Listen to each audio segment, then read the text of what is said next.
যাও যাও যাও একটু যাও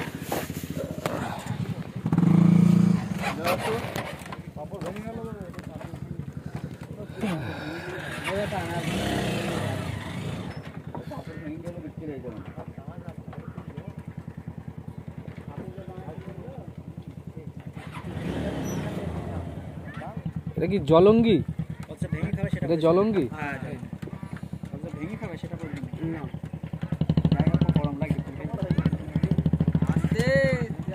ভেঙে গেল তো গাড়ি, সামনে দেখো কোনো চাপ হয়েছে চলে যাচ্ছে।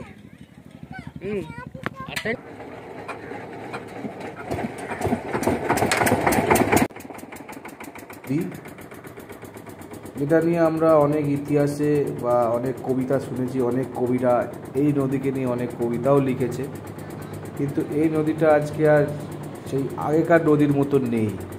নদীর নাব্যতা কমে গেছে, নদীটা মজে গেছে।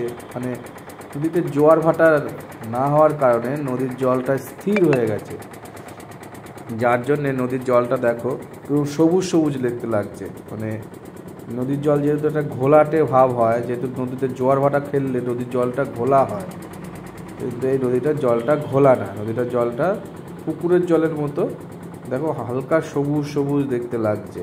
তার জন্য নদীর পাড়ে অনেক লোক, ওই একজন মাছ ধরছে দেখা যাচ্ছে, মাছ হয়তো আছে।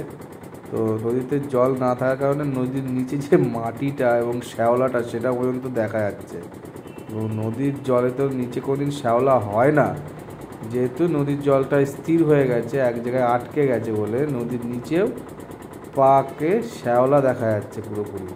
আমি দেখতে পাচ্ছি, যেহেতু ক্যামেরায় অতটা ভালো করে দেখা যাচ্ছে না, যেহেতু আমরা নৌকাতে করে চলে যাচ্ছি আস্তে আস্তে, নিচের দিকে আমি ক্যামেরাটা ঘোরাতে পারছি না। তো গ্রামের মানুষ এইভাবেই তাদের জীবনযাত্রা এইভাবেই চলে।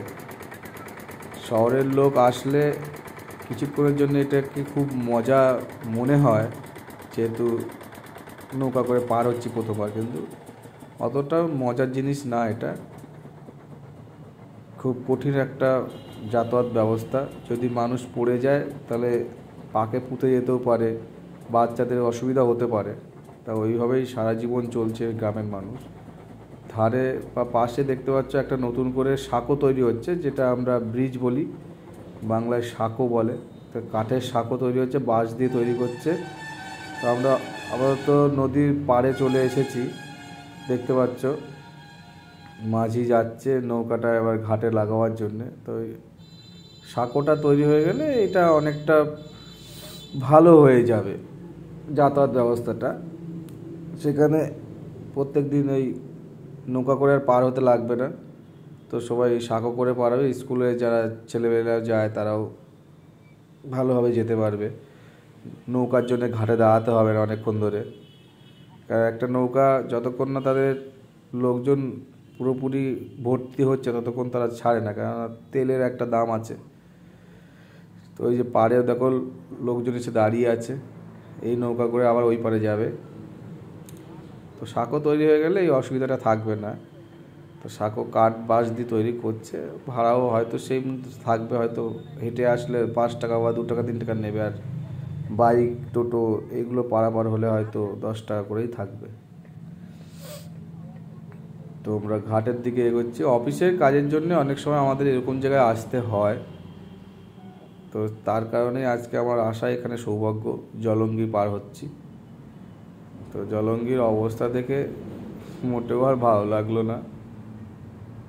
বর্ষাকালে অনেকটা জল থাকে শুনলাম, বর্ষাকালে ভালোই জল থাকে, তখন নদীটা জলে পরিপূর্ণ থাকে, কিন্তু জোয়ার ভাটা হয় না শুনলাম। জোয়ার ভাটা বলে কিছু নেই, কেননা এটা কোনো বড় কোনো নদী বা কোনো কিছুর সাথে মিল নেই বলে জোয়ার ভাটাটা হয় না। শুধু